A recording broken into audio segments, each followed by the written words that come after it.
Hi there, Glocal citizens. Welcome back to the podcast that inspires a borderless mindset around manifesting a new world.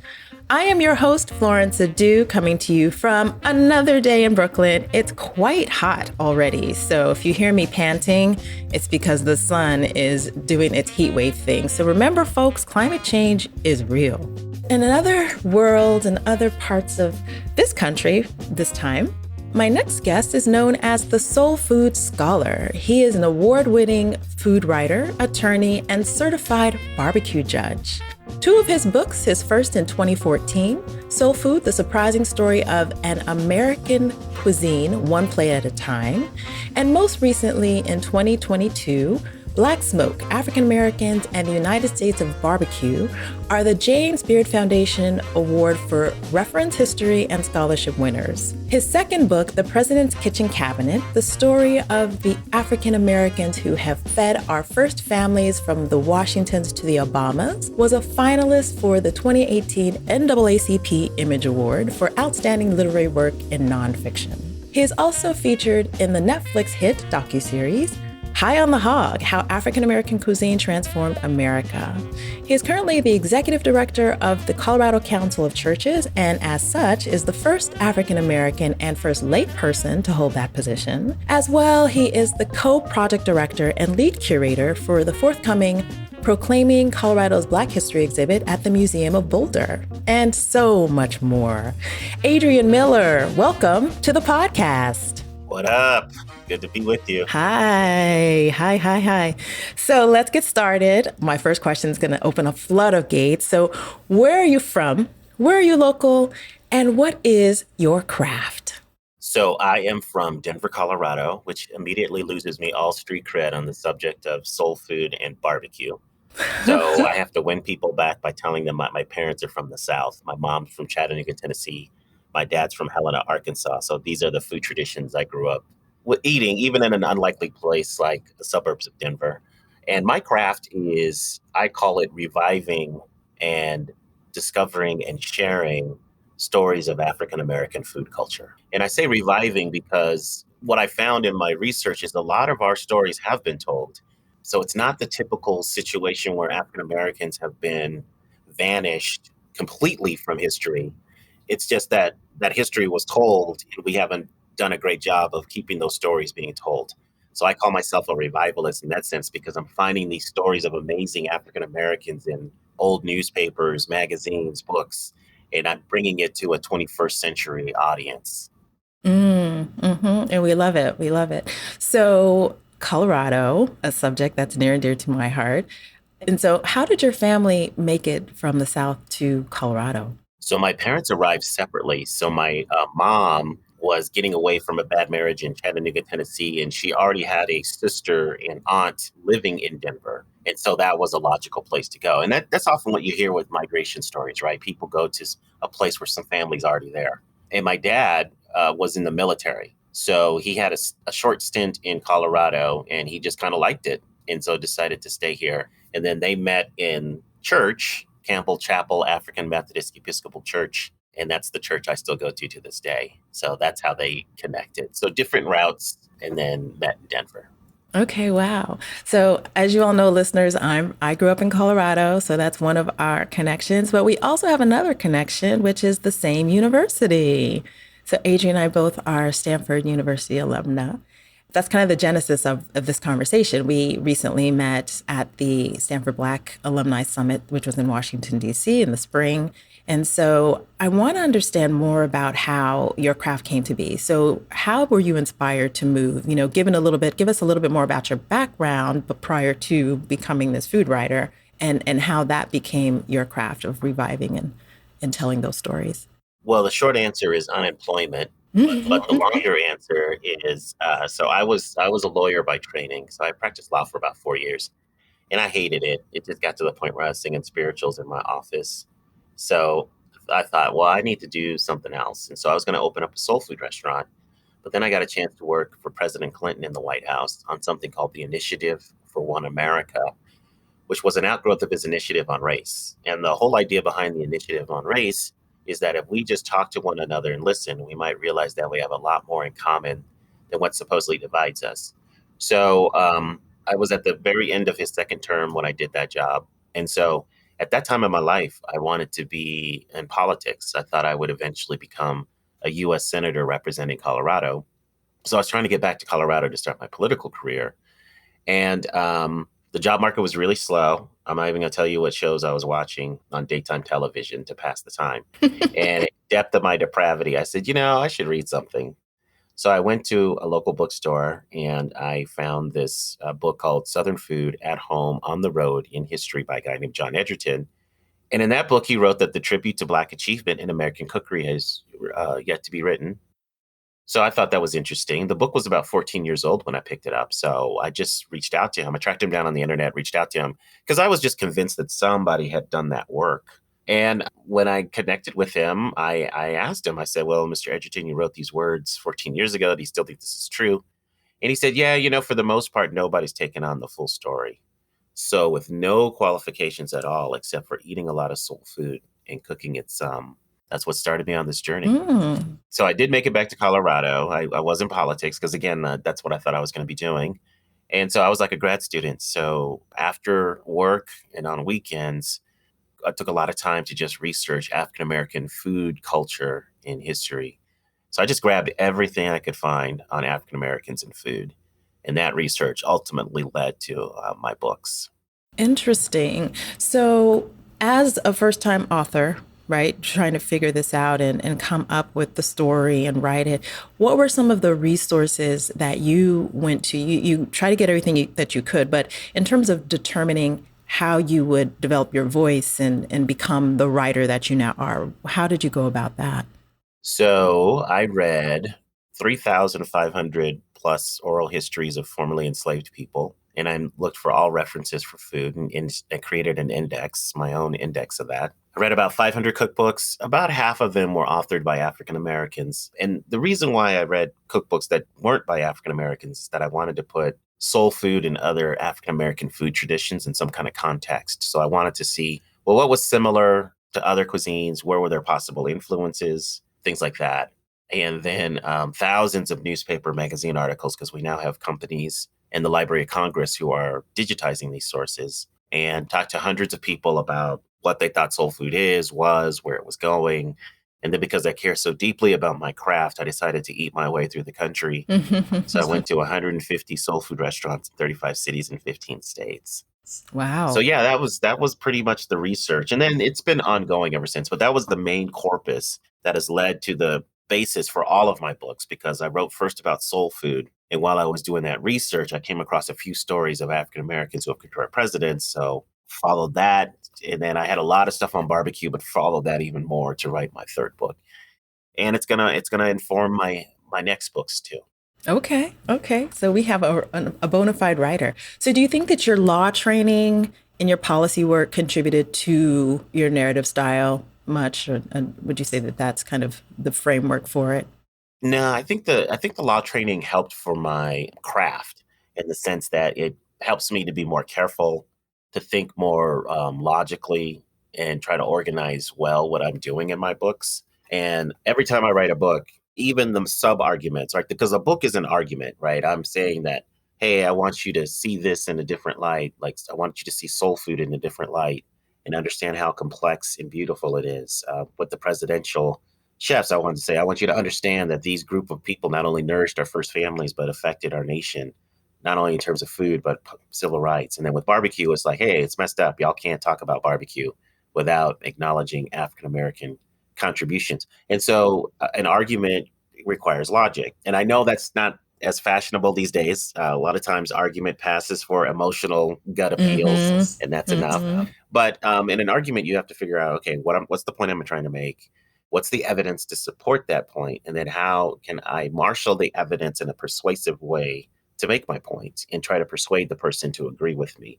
And so law school definitely helped me to think critically about things. And then I think the rest of my and then there's a scholarly feel to it that comes from having been in law school and Mm-hmm. also being a nerd.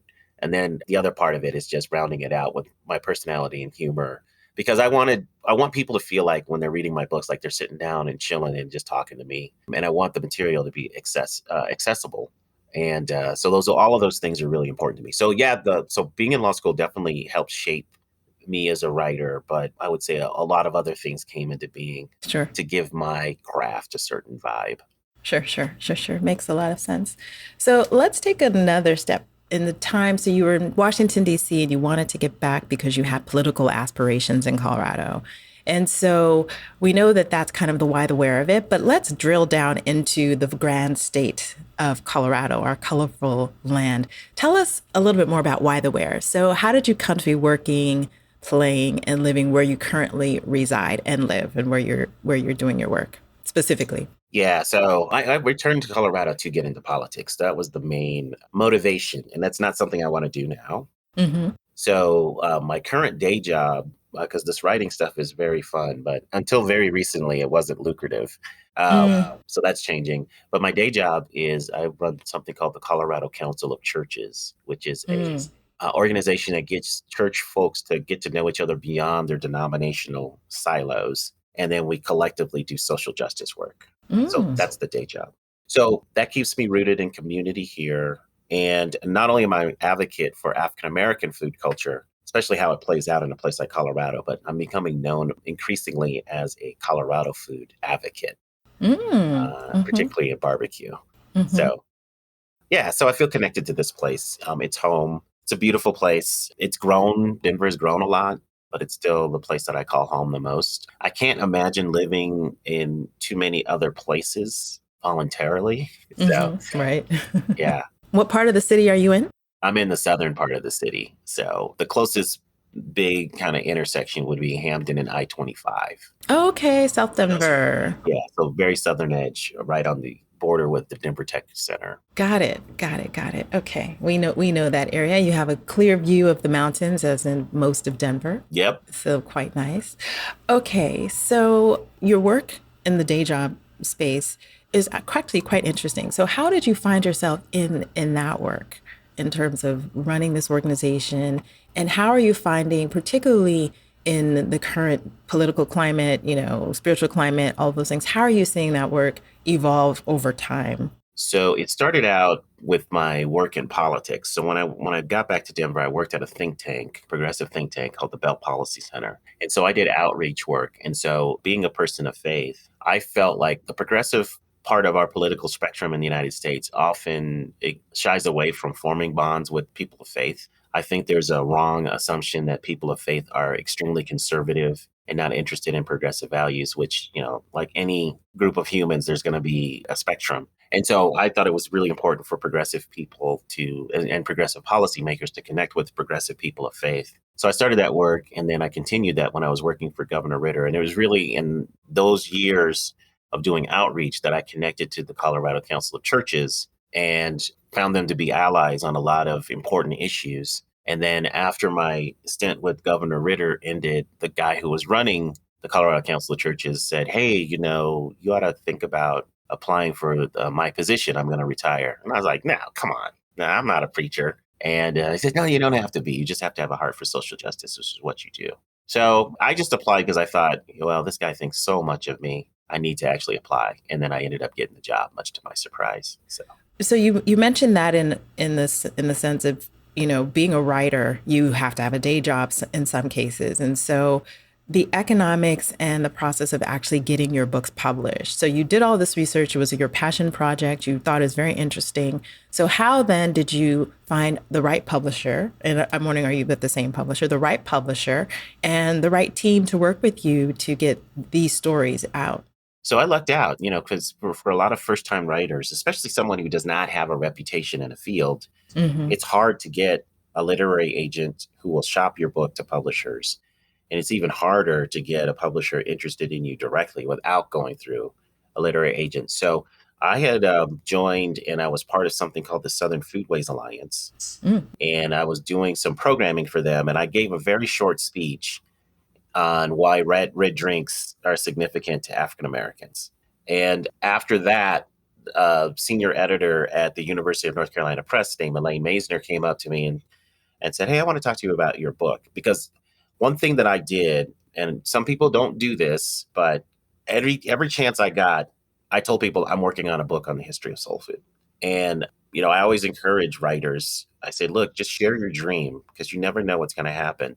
And people are told to keep things close to the vest because, there are times when people steal your idea and run with it. And so I don't want to minimize that because that does happen. But I think at some point you have to have confidence that you're the only one that can tell the story that you want to tell. So because of that, Elaine Maisner from University of North Carolina Press, who would eventually become my editor, and University of North Carolina Press would become my publisher, that led to a book deal. And the other thing that happened is I got a literary agent indirectly. So there's a place called Zingerman's Deli in Ann Arbor, Michigan. And so one of the founders of that company, Ari, comes to the Southern Foodways Alliance every year. And so he heard my thing and he said, oh, hey, we do an African-American dinner every year at Zingerman's. So we would love to have you be the speaker. And so in preparation for that event, they do a lengthy interview of who the speaker is going to be. And so this newsletter gets sent all around the world. They send their products all around the world. And so a literary agent in New York read that interview of me and said, oh, well, this guy sounds interesting, and asked for permission to contact me. And then he became my agent for the first book. Okay. So I no longer have an agent, right? At least not right now. Okay. I've represented myself on the last 2 books. Sure. And, so that's been an interesting journey as well. So that's how it happened. So, and I've been unusual in the sense that I had people come to me, not a lot of people, but some, and sometimes one is enough. Yeah. Yeah. So that's why I use that as an example of good things can happen if you share your dream. I agree with that. I think we have to believe that, as you mentioned, your idea, you have this unique perspective. And so sure, someone might have it, but your vision is yours. So if you really believe in it and understand it, then no one can steal it and no one's going to incarnate it the way that you envision it. So yeah. So let me ask this. Why are red drinks so important in African American culture? Well, I think that red Kool-Aid is the official soul food drink. Okay. In Black culture, we understand that red is a color and a flavor when it comes to food. So we have 2 ancestral red drinks that crossed the Atlantic during the era of the slave trade, African slave trade. And so one is cola. In a lot of West African countries, there's a red cola nut tea. There are white cola nuts and red cola nuts. And so as a hospitality drink, you will be offered a red cola nut tea where basically get some water, put some red cola nuts in it and sweeten it to taste. And then also hibiscus. There are several West African countries that have a hibiscus-based drink that goes by different names depending on where you are. Zobo, Sobolo, Bisap, Sobolo, yeah. It just depends on where you are. And so that drink comes across the Atlantic and gets transplanted in Jamaica, where it's called sorrel. And I'm not sure why that name changed. And for a long time, it was just a Christmas time drink associated with festive activities. But my understanding now is that it's pretty much year-round. Drink it every day. It's a very common drink now. And that spread around the Caribbean and into South and Central America. And Latino people have embraced it. So you can go to a taqueria here in the U.S. and ask for agua de Jamaica water, and you're drinking a riff off a West African drink. And so that's the background. And so fast forward to the American South, when you look at all of these accounts of social gatherings of African Americans, whether enslaved or free, there usually is some red-colored drink that is lubricating that social event. And it just shows up. It's like it could be red lemonade, red Kool-Aid, a carbonated beverage, hibiscus drinks. All these things are showing up, and I don't think that's by accident. Right. Some people have mused aloud, why red? And one common explanation that I had, and I think people are speculating, we don't really know, is that red represents the blood shed by our enslaved ancestors. And so it's a way of honoring them, even though we have, years later, when we come together for some kind of social function. Interesting. I like the connection that you've made to kind of our West African roots, which brings me to your High on the Hog experience. So I don't know if listeners, if you've seen the show, it's a great program on Netflix. And that journey of that conversation starts in Africa. And Adrian is a contributor on a few of the episodes in terms of the soul food and things like that. So tell us a little bit more about your understanding and part of the journey of some of the dishes that you understand have been transported and maintained from our African roots into the soul food tradition. Yeah. So as much as colonizing Europeans tried to obliterate the humanity of enslaved Africans, they didn't arrive here as blank slates. They came here as people with identities, with traditions, and food was certainly one of them. And what we find is that over the course of the Atlantic slave trade, there are various African ingredients that get brought to the Americas and incorporated into the diet. So a very short list would be black-eyed peas, hibiscus, okra, watermelon, a type of rice. There was a reddish rice that's native to West Africa that's brought over here, sorghum, millet. There's also sesame seeds that aren't native there, but they were part of West African cuisine. So we find all of these West African ingredients showing up here, and we find iterations of some of the things that were made. So for instance, and these are my assertions, right? Jambalaya is very similar to Jollof rice. Is it Jollof or Jollof rice? Do you know how to pronounce it correctly? Jollof. Jollof, okay. Very similar. The gumbos of New Orleans are very similar to the seafood okra soups of West Africa. And things like akara, which was a black-eyed pea fritter, to me is, I think, a definite influencer for hush puppies. Because they're very similar in look and everything. Because when you do the black-eyed pea fritters, you peel off the outer skin, right? So you have this whitish thing. So you see all of these influences showing up. Jollof rice, I think, also influences the red rice of Savannah, Georgia, which is a very famous local dish. And so a lot of the work that I've done is to try to figure out what comes from Africa, how does it get adapted here without change, and then how does it get adapted with changes, and then how do enslaved Africans and later enslaved African Americans find substitutes for the things they were used to back home. Oh, and I'm sorry. Another example would be there was a type of catfish and tilapia, which are native to West Africa. So when enslaved Africans come here and they see catfish in the rivers, like, oh, that looks familiar, or another fish species. So we see a lot of similarities there. And, an example of something where there was a substitution is greens are huge in West African cuisines, and it's really a part of African-American cuisine. And so you couldn't get the tropical greens over here because, you're dealing with a temperate climate. And so we find that our enslaved African ancestors substituted the bitter greens of Europe for the greens that they were used to in West Africa. And so instead of getting bitter leaf in West Africa, now you're using collards, mustard, kale, turnip, cabbage, that kind of thing. So that's the raw ingredients part. And then those are examples of some dishes. And then we look at the cooking techniques, the combination of kind of meat and vegetables in one-pot meals, the blurring of the lines between savory and sweet, the use of certain techniques, deep frying tradition, things like that. All of that stuff shows up in the American South. A love for chickens. Pork was forced on us in here in the Americas because that was not something indigenous to the West Africa. So it's just been a fascinating journey to just discover how the ingredients, culinary traditions, and techniques of West Africa, Western Europe, and the Americas all come together in the American South and create these things like soul food, Creole food, low country cuisine, all of those things. Makes a lot of sense. So speaking of localities as well, I have what I call my Glocal Speak question. So we want to hear what you hear. And I ask you to share a word, a phrase, or a saying that is a meaningful part of your local experience and why or how you came to value it as Glocal Speak. So one thing that I love that's local speak here in Colorado is a phrase called ways out.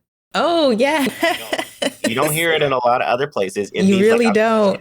Yeah, I'm just kidding. And I just love that phrase. And I don't know how it came about. Yeah, you're cracking up because, it's bringing back memories. Yeah. But, it's a Black people's phrase here. And I don't know how it came about, but that's just one of the things that I love. Yeah, in Colorado. So that's the thing that immediately came to mind when you asked. Yeah, I love it. That's a good one. Yeah, it's just, and I haven't heard it in years. And so it's so funny. Yeah, that's a good one. Ways out. Uh-huh. Yeah, nobody says it now either. I can't say that I've heard it. So it's in memory. It's like it was something that it seemed was said in the 70s and 80s.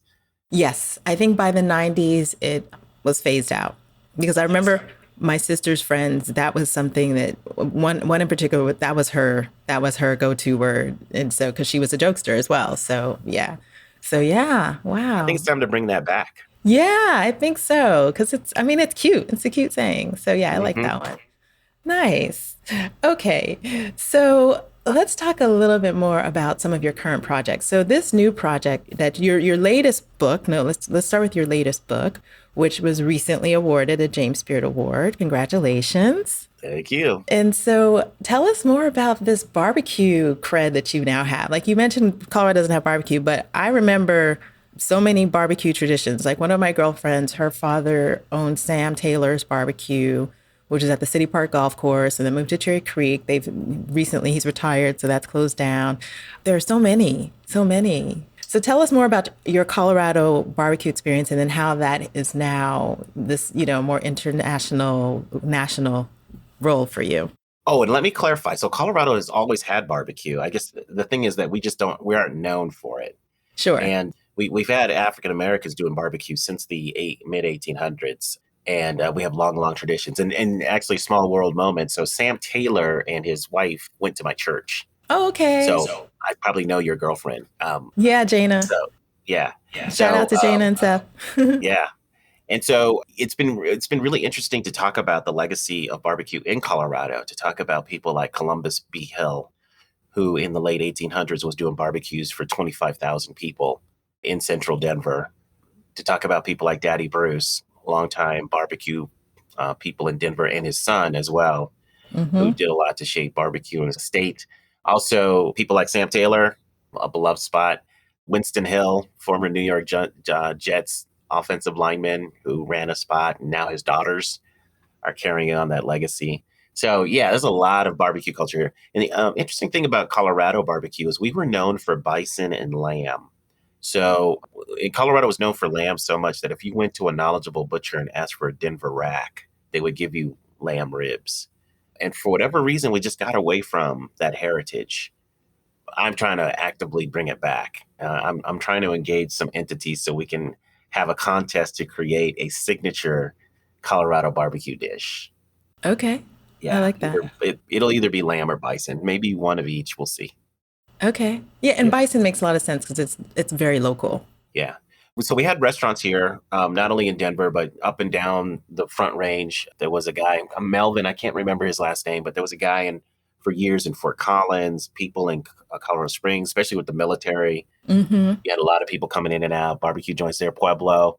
And then, all over the place. You got the brother and sister just on the side of the road doing their thing. And then barbecue culture was very rich in church. A lot of Black churches would have fundraisers or build community through barbecue. There was a church on the corner of Colorado Boulevard and 26th that every Saturday during the warm months, They would have barbecue. They would just set up. That's my corner. Yeah. Yeah. I don't know if we do that still. No, not anymore. Okay. Yeah. Is that because the church changed, that closed? Yeah, there was. So, I mean, there was a huge transition, I think, of, I want to call it the gentrification, but the church management, the church, I think it changed. It was, Gethsemane, yeah. Gethsemane, yes, that church. And so, yeah, that's my corner right by the City Park golf course. And so, yeah, every Sunday, big to do, a little bit of traffic sometimes. And yeah, since that whole Four Corners, since there was a redevelopment of the houses that were catty corner that changed. And so I think they own some property and just sold the church or something. So yeah, it's not the same anymore. So yeah, you've got that kind of part of the culture too. But I tell people barbecue was not a huge deal in my own upbringing. We as a family, we had barbecue really just Memorial Day, 4th of July, Labor Day, and maybe a few times during the year, but I eat far more barbecue now than I did growing up. I mean, it was a beloved part of our culture, but it was not like a main part of it.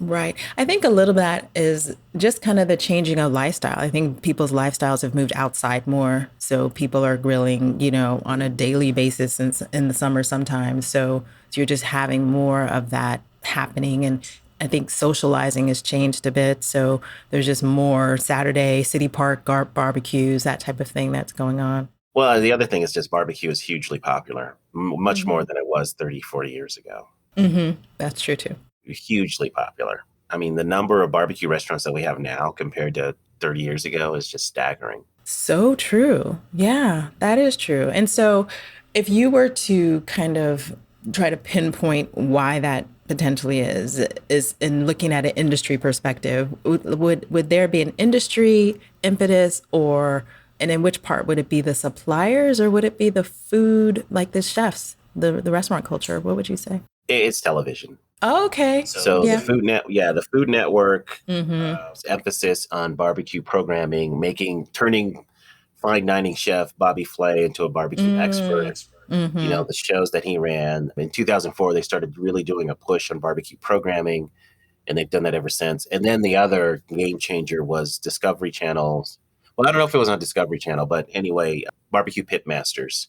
That show Yeah. tremendously ignited, pun intended, ignited interest in barbecue to the point where you have so many people at home now inspired by competition barbecue. They're doing it at home. They're getting into competitions, and that has spilled over into restaurant culture as well. Because what you find is that if somebody wins on the competitive circuit, they'll open up a barbecue restaurant. And the thing is that the cooking that you do on the competitive barbecue circuit is different than what you do in a restaurant. Because in a competition, you're trying to create that one perfect bite. Mm-hmm. And so you cook a bunch of food and then you look for the very best, and that's what you present to the judges. And it's just different than cooking at scale at a restaurant. Most people make the transition, but a lot of people don't. Yeah. So thinking about barbecue and the culture of that kind of outdoor grill cooking, in your experience, just kind of looking at food globally, does any culture compare to the American barbecue concept? That's an interesting question. So here's what I'm observing. American style barbecue is being exported abroad, and it's popping up in a lot of places. Like in the Middle East, I've been to 5 countries in the Middle East. They all have somebody doing barbecue, and everybody's pretty much doing Texas style Mm-hmm. because that's kind of the in vogue style of barbecue right now. I was in Dublin, Europe. There were 5 American style barbecue places alone, and I hear about Europe, other parts of Europe like Germany, France, Australia. So it's interesting to see that our barbecue is becoming more and more popular abroad. But in terms of this idea of grilling meat over wood or charcoal, a lot of cultures do that. Yeah. You just see it all over the place. So I think about, like, for instance, in West Africa, you've got this skewer tradition, which I think is probably influenced by Arab traders coming there in during the early history of that place. But these skewers go by different names, like suya, and other. Yeah, it depends on. Yeah, kebab. Yeah, we just call them kebab and see it. Yeah. Mm-hmm, Yeah, yeah. mm-hmm, mm-hmm. So that in the Middle East, they've got the whole shish kebab thing, and the Mm-hmm. I forgot what you call it, when they have the spit. Yeah, the shawarma. Shawarma, that's it. Japan, you've got yakitori. In Argentina, you've got those grilling conditions, or asado. So you've got all of these things. Now I get a little miffed when people call all of that barbecue, because I don't. I think barbecue is a specific thing from the Yes. U.S., but I think it's too hard to unring that bell now. Everybody's Yeah. calling everything barbecue. So yeah, we've got a lot of meat grilling and meat smoking and cooking traditions under the umbrella of barbecue that are playing out in interesting ways around the world. But I have to say, what we do in the U.S., that's the thing that's capturing people's imagination right now. Yeah, interesting. Because I remember watching, I think it still goes on, a part of this TV culture is Braai Masters or something, and that was from South Africa. So I think in that part of the world it was braai, and that was just meat without much flavor. It was just like, how do you do them tenderly or whatever. So yeah, I hear you. I think American barbecue probably crowded out the braai to some extent, but in the Southern Africa they still probably see braai as there. Yeah, yeah. As much as the American barbecue is growing in popularity, people still love their local Hmm. meat cooking traditions. So, Yeah. like, I was in Oman and I went to a really good barbecue place, and that's really, there were maybe like 2 others, but there were a ton of the traditional meat skewer places that also called themselves barbecue. So, yeah, people are holding on to the traditions. I got to check out the Braai Masters, huh? Yeah, yeah, yeah. Try it. Yeah, check it out. It's interesting. So let me ask you a question about mindset. What is your favorite or an innovative mindset hack? So this is one that you can imagine, one that you know of, one that you practice, something that resets your mind. I think one of the important ones for me is just imagining a positive outcome. because there's so much negative programming that we get in our lives. And instead of thinking of something and thinking, oh, that's not going to work, there's so many reasons. Think about, oh, this is going to be great. And this is how this could happen. And look how this is going to change things. And so focusing on the positive Mm-hmm. has allowed me to grow. And, you need to encourage it along the way because, again, we get a lot of negative messages, not only from ourselves, but other people. Like, I can't tell you how much shade I got in the early days of writing my book. People are like, you went to Stanford. Why are you writing a book on soul food? Other people like soul food. That's not worthy of any kind of celebration. That's slave food. Wow. So many negative messages. And so you have to be positive. You have to, something singing to your soul. You need to respond to that, and that'll fuel you. So I think the biggest hack for me has just been reframe. Even when I hear the negative voices, reframing it into a positive way. Mm-hmm. I don't know if that makes sense. Oh, it makes perfect sense. I was listening to a podcast just yesterday, and the woman was saying she's a Vedic and Ayurvedic practitioner, and she was saying, one thing that we don't do enough of is just allow ourselves to think organically. So allow the organic thinking, and so our tendency, what happens is if we think negative thoughts, we're reprogramming everything that we hear to kind of follow that trajectory. And so we miss a lot of things. Similarly, sometimes when we are thinking positive thoughts, we allow too many things to program it that way. And then we get blindsided by the other things that are there.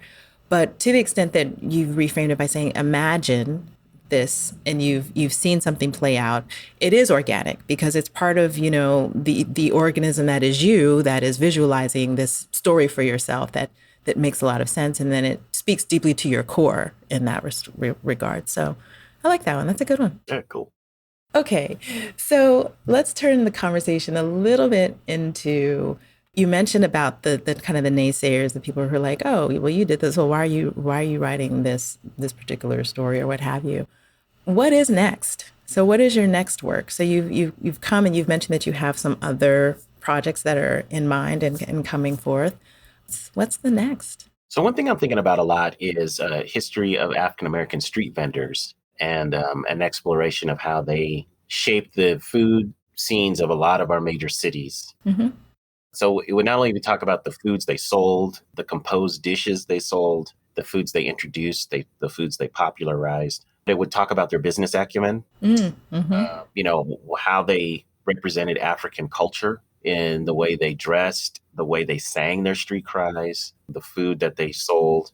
And the white observers often were, making fun of them or talking about how weird they were and stuff. But that's because they weren't interpreting the Africanness of what, properly interpreting, I would say, the Africanness of what these street vendors brought. Because when we look at connections to West Africa, we can see, oh, there's a reason why they were wearing that color when they were selling, because they believed it would bring them good fortune because their spiritual practice told them that. And so, things like that.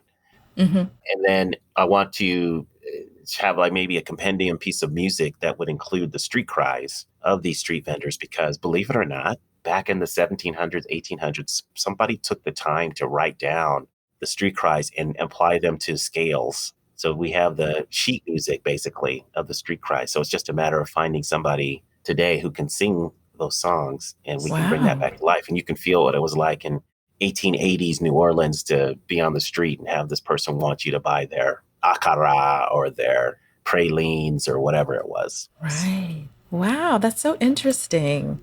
Yeah, I think so too. I think people will dig it. Mm-hmm. Mm-hmm. Because it's a fascinating thing, and there's just some super interesting characters. Like one of my favorite stories is there was a guy in Philadelphia who was who was called the Old Hominy Man, and evidently he had a very rich baritone, and he would just walk around Philadelphia with this big old pail of hominy. For those who don't know, is basically like corn grits.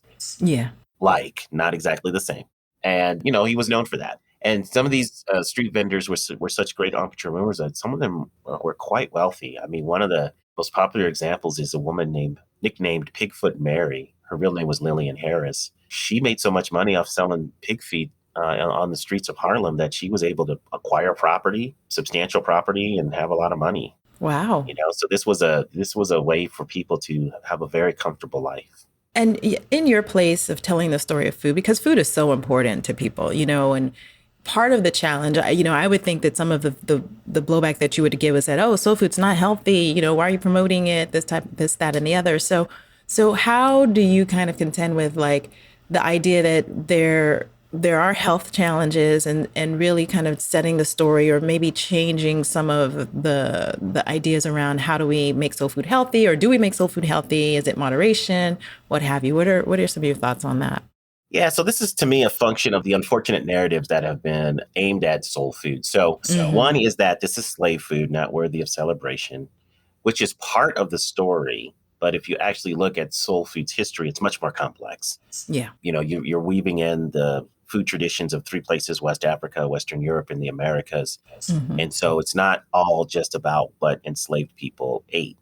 I think soul food is really more about what African Americans encountered food wise when they left the South for other parts of the country. Mm. And that interaction, I think, is more about soul food, because I think soul food and Southern food overlap in many ways, but there are differences. One example: the soul food and Southern food. Soul food would be the difference between having canned peaches, where you could have peach cobbler all year round, and then being in the South and having fresh peaches and only having peach cobbler during a certain part of the year. And I borrowed that from Edna Lewis. So I dispel that in my book. The second thing is this idea that soul food needs a warning label, that it's going to kill you. If you go back and look at what enslaved, first of all, you just look at what our Western African ancestors ate, very plant-based. Meat was not a huge part of the diet. Right. A lot of the stuff very, very healthy. And then if you look at what enslaved African Americans ate, very close to what we call vegan today, because the mores of slave society were that African Americans were not worthy of getting processed ingredients or prestigious cuts of meat. And so they only had very limited access to these things, usually on the weekends or for special occasions. So for the most part, people were eating seasonal vegetables, water. If there was meat, it was really to season the vegetables. It was not an entree as we kind of think about it. So you've got that context, right? So I try to get that history out. Then, even after slavery ends, the obesity rates that we see today, although there was obesity in the Black community, was not at the rates that we see today. So what changed? It's our food system. We, as everybody in this country, we now have access to very cheap calories, and we have an abundance of them. And that's when you start to see the obesity rates and other things skyrocket.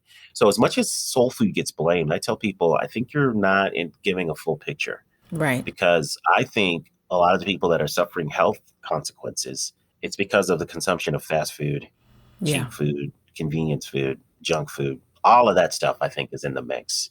So I think that's part of the story. And then the other thing is, why aren't environmental factors being considered? You don't think being subjected to systemic racism 24/7 doesn't have an effect on your health? And then the last thing I'll say to this is that if you listen to what nutritionists are telling us to eat: more dark leafy greens, more sweet potatoes, more fish, hibiscus, okra is a superfood. It's all the building blocks of our cuisine. So it's a matter of how this food is prepared. It's a matter of Right. the totality of what people are eating, the lifestyle that they're leading. So I think that soul food is getting a bad rap. I think it's a lot of other things are at play. Right. So we just need to let the kids know that there's, by reading your books, by educating them on these things, how to transition and change the narrative in that way. Yeah, you don't have to eat chips and soda all the time. You can, and more kids are cooking now because of TV shows, right? So you can get in the kitchen, you can make some greens, you can make plant-based stuff.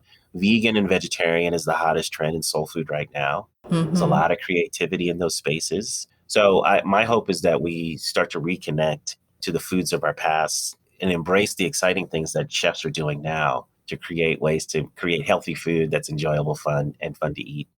Yeah, nice. I like that. So, Adrian, tell us who is the Adrian that's not writing, that's not a scholar, that's not researching. I like to ask this question, which is, are you a reader, a watcher, or a listener? And what are some of your favorite reads, watches, or listens in your spare time? Yeah, all of the above. So I'm a real nerd when it comes to food history. So a lot of times I'm reading more cookbooks, like historically bent cookbooks. But these days, I'm trying to learn more about West African food. And it's a challenge because West African societies tend to be more about oral traditions. And so, there's not a lot of people just writing stuff down and creating cookbooks. So there aren't, especially in English, so there aren't a lot of sources available. I'm trying to get all of those sources. And with the increased availability of West African ingredients, because we have more and more West African stores now in places like Denver, or really Aurora, I have access to those ingredients. So now I can actually start making these dishes. So I want to start making these foods. So I'm going to mispronounce the cookbook, so I'm not even going to try. But just I'm reading more and more cookbooks, and still like food histories. I gravitate to people who are doing really good, interesting work, because I think it helps inform my work. It makes me better. When it comes to watching TV, I'm a big sci-fi fan, so I watch a lot of Star Trek. The original series. That was my first love. I watch news, not as much as I did in the past, but I do watch news. I think, I noticed that I watch a lot more reruns than I should. I start watching They're more. like all over the place, though. Like I'll just be doing some mindless and the Jeffersons are on, and I'll just be like, I remember the Jeffersons. Yeah, so, you start singing that song. Fish don't yeah, exactly. So that kind of stuff. And then, but so what is your go-to rerun, or what are some of your favorite reruns? I watch a lot of Law and Order. So the regular series and then the Criminal Intent series. I never watched a lot of SVU, but so I watch a lot of Order, Star Trek, all the iterations of Star Trek. What else do I watch a lot? I watch Criminal Minds, but then I don't know. I started feeling like I was getting affected by that. All the evil that so I kind of cut back on that one. Right. And then the other thing is I'm just a big sports guy. So mainly basketball. But yeah, I'm a big sports guy. I watch and listen to a lot of sports talk radio. Okay. And then in terms of listening, most of my musical tastes are, besides talk radio and, national public radio, things like that for news and other things. My musical tastes are frozen in the late 1980s, early 1990s. So listening to tunes from that era. Got it. So we'll have a little link to some playlists from the 80s and 90s and help and so all this will be in the show notes, folks, as always. We'll have rich show notes actually this time. Adrian has given us a lot of food for thought. So be sure to check out the show notes. So, Adrian, this has been wonderful. I really appreciate your time and your insights into food culture. So before we sign off for today, do you have any last thoughts to share with the audience? For aspiring writers, like I said earlier, you share your dream.